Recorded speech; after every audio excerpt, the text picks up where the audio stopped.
Harinarayana Govinda. Failure వచ్చిన తర్వాత చాలామంది రెండు పనులు చేస్తారు. ఒకటి తమని తాము నిందించుకోవడం, రెండవది ప్రపంచాన్ని నిందించడం. కానీ భగవద్గీత మూడో దారి చూపిస్తుంది. ఈ ఒక గీతా శ్లోకం ఫెయిల్యూర్ని సక్సెస్కి మెట్టులా చేస్తుంది. ఇది మోటివేషన్ కాదు, ఇది మనస్సు నిర్మాణాన్ని మార్చే జ్ఞానం. ఇప్పుడు ఆ శ్లోకం తెలుసుకొని దాని యొక్క అర్థం తెలుసుకుందాం. ఆ తర్వాత అది జీవితానికి ఎలా అప్లై చేయాలో కూడా తెలుసుకుందాం. కర్మణ్యేవాధికారస్తే మా ఫలేషు కదాచన మా కర్మఫల హేతుర్భూః మాతే సంగోస్త్వ కర్మణి. ఇది శ్లోకం. ఈ శ్లోకానికి అర్థం తెలుసుకుందాం. కర్మణి అంటే పనిలో, ఏవా అంటే మాత్రమే, అధికారః నీ హక్కు, నీ హక్కు పని మీద మాత్రమే, మా కాదు, ఫలేషు ఫలితాల మీద, కదాచన ఎప్పుడు, ఫలితం మీద హక్కు లేదు. మా అంటే కాదు, కర్మఫల హేతుః ఫలితం కోసమే పని చేయవద్దు, మాతే సంగః అలవాటు పడవద్దు, అకర్మని పని మానేయడంలో, ఓటమి భయంతో పనిని ఆపవద్దు అని చెప్తున్నాడు ఇక్కడ. భగవద్గీత ఫెయిల్యూర్ని సమస్యగా చూడదు.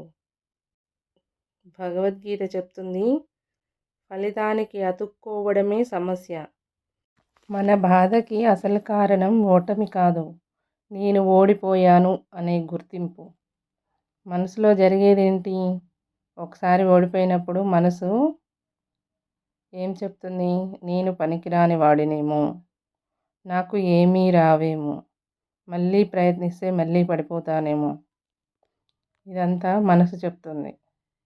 ఇది గాయపడిన మనసు చెప్పే మాటలు.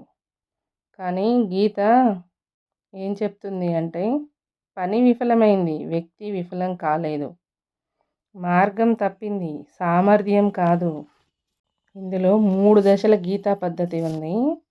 అందులో మొదటి దశ ఏంటంటే వ్యక్తిని ఫలితం నుండి వేరు చేయాలి. నేను చేసిన పని ఒకటి, నేను అనే వ్యక్తి ఇంకొకటి. ఇవి రెండింటిని ఎప్పటికీ కలపకూడదు. రెండో దశ పనిని పవిత్రంగా చూడాలి. గీతలో కర్మ అంటే సాధారణ పని కాదు, అది యజ్ఞం. నీ ప్రయత్నం ఒక సమర్పణ. సమర్పణ ఎప్పుడూ వృధా కాదు.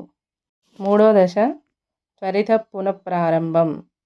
అంటే ఓటమి తర్వాత ఎక్కువ గ్యాప్ ఇస్తే భయం వేరు చేస్తుంది. చిన్న పని అయినా వెంటనే మొదలు పెట్టాలి. ఒక చిన్న అడుగైనా సరే పెద్దగా తిరిగి లేచే శక్తిని ఇస్తుంది. యోగస్థః కురు కర్మాణి సంగం త్యక్త్వా ధనంజయ. అంటే ముందు నీ మనసు స్థిరపరచుకో, తర్వాత పని చేయి. పనికి అతుక్కోకుండా చేయి. ఉదాహరణకి ఒక పరీక్షలో ఫెయిల్ అయ్యావు అనుకుందాము. సాధారణ ప్రతిస్పందన ఎలా ఉంటుంది? నేను పనికిరాను అని. కానీ గీత చెప్పేది నా విధానం పనిచేయలేదు, నేను విధానం మార్చాలి, కానీ ప్రయత్నం కొనసాగించాలి అని చెప్తుంది. ఫెయిల్యూర్ తర్వాత 3 ప్రమాదాలు ఏంటి అంటే అతి ఆలోచన, తనను తాను నిందించుకోవడం, చర్యను వాయిదా వేయడం. ఈ 3 కలిస్తే రెండో ఓటమి ఖాయం. కానీ గీతా పరిష్కారం ఆలోచన తగ్గించి చర్య మొదలుపెట్టు. ఓటమి తర్వాత ఎవరైనా సరే ఓటమి తర్వాత ఇలా చేయండి. నిశ్శబ్దంగా కూర్చోండి. ఈ శ్లోకం 11 సార్లు చదవండి. తర్వాత ఒక చిన్న పని వెంటనే ప్రారంభించండి. మీరు ఏ పని అయితే చేసి ఓటమి పాలయ్యారో ఆ పనికి సంబంధించిన పని ప్రారంభించండి. పరీక్షలో అయితే చదువుకోవడం. కొత్త కోణం కానీ అరుదైన అర్థం. చాలామంది చెప్తారు నిన్ను నువ్వు నమ్ము అని. గీత చెప్తుంది సరైన కర్మను నమ్ము. మనసు మారుతుంది, శ్రద్ధ తగ్గుతుంది, కానీ క్రమశిక్షణ నిలుస్తుంది. క్రమశిక్షణే తిరిగి మనల్ని నిలబెడుతుంది. ఓటమి అంటే దేవుడు నిన్ను వదిలేశాడని కాదు, ఇంకా మెరుగైన విధానం నేర్పిస్తున్నాడని అర్థం. ఈ శ్లోకం ఎప్పుడెప్పుడు జపం చేసుకోవాలి? పరీక్షలో ఓడిపోయినప్పుడు, ఉద్యోగం ఎంత ప్రయత్నించినా రాకపోయినప్పుడు, వ్యాపారంలో నష్టపోయినప్పుడు, ప్రయత్నం విఫలమైనప్పుడు, మళ్ళీ మొదలుపెట్టే ముందు, ఏ పనైనా సరే మళ్ళీ మొదలు పెట్టాలి, ఇంతకుముందు కాలేదు అనేటప్పుడు ఈ శ్లోకం జపించి ఆ పని మొదలు పెడితే తప్పకుండా నువ్వు విజయం పొందడానికి ఏదో ఒక దారి దొరుకుతుంది. జపించేటప్పుడు మన మనోభావం నేను మళ్ళీ ప్రయత్నిస్తాను, నేను పని కొనసాగిస్తాను, నేను ఫలితానికి బానిసను కాను, నేను కర్మయోగిని అనే మనోభావం ఉండాలి.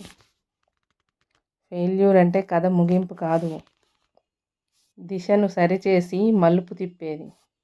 గీత ఇచ్చింది ధైర్యం కాదు, విధానం. ఆ విధానం పాటిస్తే ఓటమి ఇంధనం అవుతుంది. జై శ్రీరామ్.